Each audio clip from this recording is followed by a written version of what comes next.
Baik anak-anak, sebelum Ibu mulai, Ibu absensi dulu. Nurhaida Banapon, Hadir Ibu. Fija, Hadir Ibu. Muslim, Hadir Ibu. ada yang tidak hadir? Ada. Ada yang tahu kenapa sampai mereka tidak hadir? Sakit Ibu. Oh iya. Sebelum kita mulai, Ibu minta tolong orang untuk pimpin doa. Teman-teman, sebelum kita belajar, mari kita berdoa.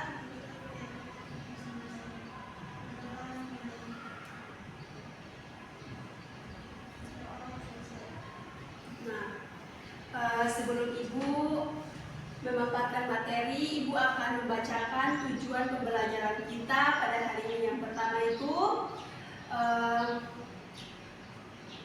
peserta didik mampu memahami definisi dan struktur biografi. Yang kedua, membaca dan mengekstra informasi utama dari teks biografi. Yang ketiga, menganalisis peristiwa penting dan nilai yang dapat diambil dari kehidupan tokoh. Yang keempat,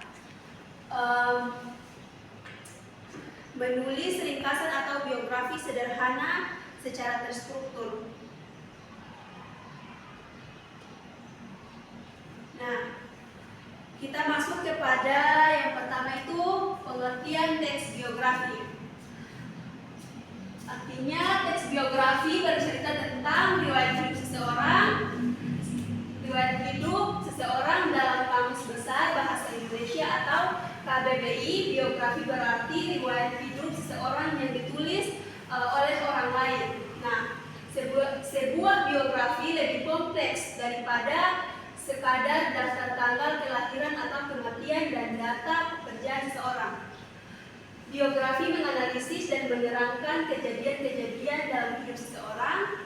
Biografi menjelaskan secara lengkap kehidupan tokoh sejak riwayat pendidikan, karir, perjuangan, bahkan sang tokoh meninggal dunia dipaparkan dalam biografi.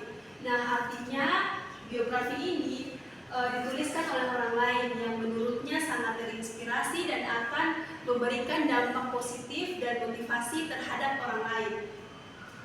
Baik, kita lanjut kepada selanjutnya itu ciri-ciri teks biografi. Nah, yang pertama itu menggunakan bahasa yang jelas, lugas, dan mudah dipahami. Yang kedua itu mengandung fakta dan data yang akurat serta dapat dipertanggungjawabkan.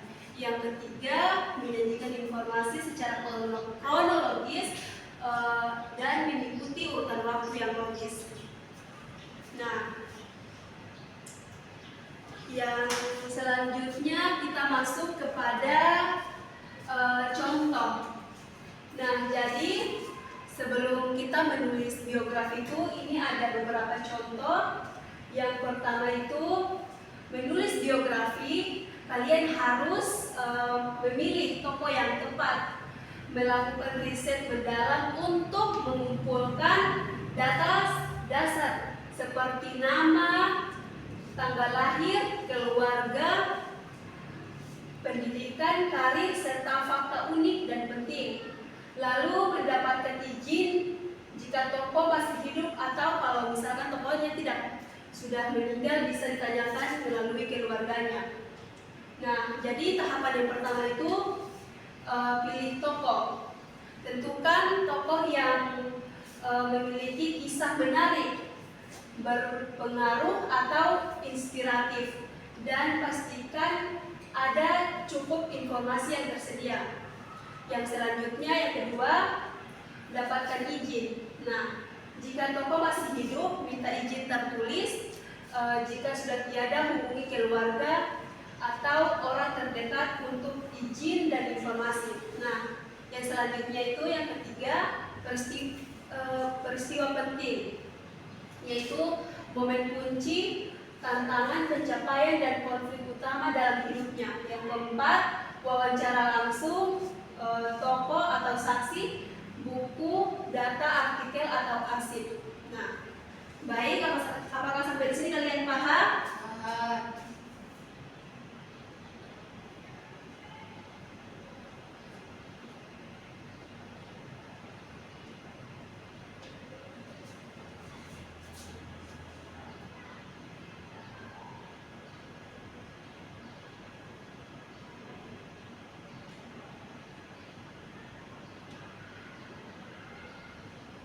Nah, yang selanjutnya kita masuk kepada tahap perencanaan tulisan.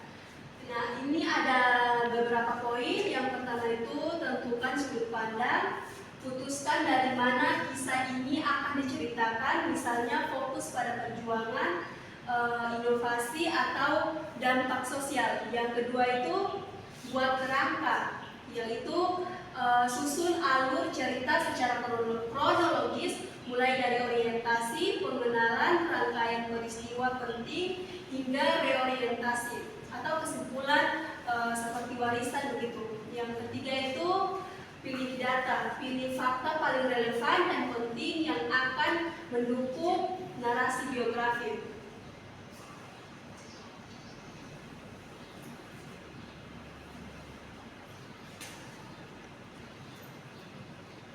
Ya baik, di sini sebelum Ibu mengakhiri pembelajaran kita ada tugasnya itu nanti dikumpulkan pada minggu depan. Nah ini nanti kalian, ini ada beberapa tokoh yang sudah saya pilih, nanti kalian mencarikan data-datanya itu bisa melalui internet ya.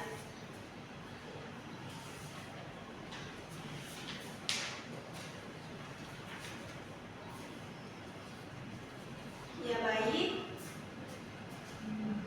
Nah, jadi kesimpulan dari pembelajaran kita pada hari ini itu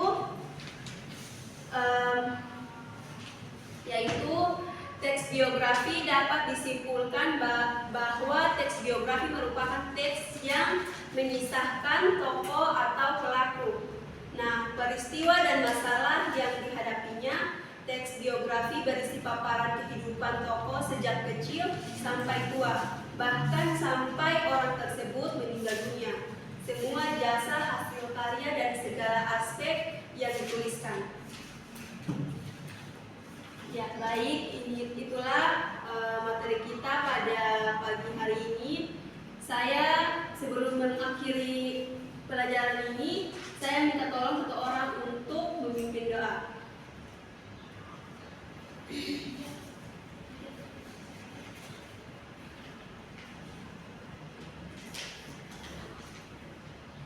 Ya baik, sebelum kita akhiri pembelajaran kita pada hari ini, alangkah baiknya kita berdoa terlebih dahulu. Berdoa mulai. Berdoa selesai. Terima kasih Nita. Sampai jumpa di minggu depan. Baik, assalamualaikum.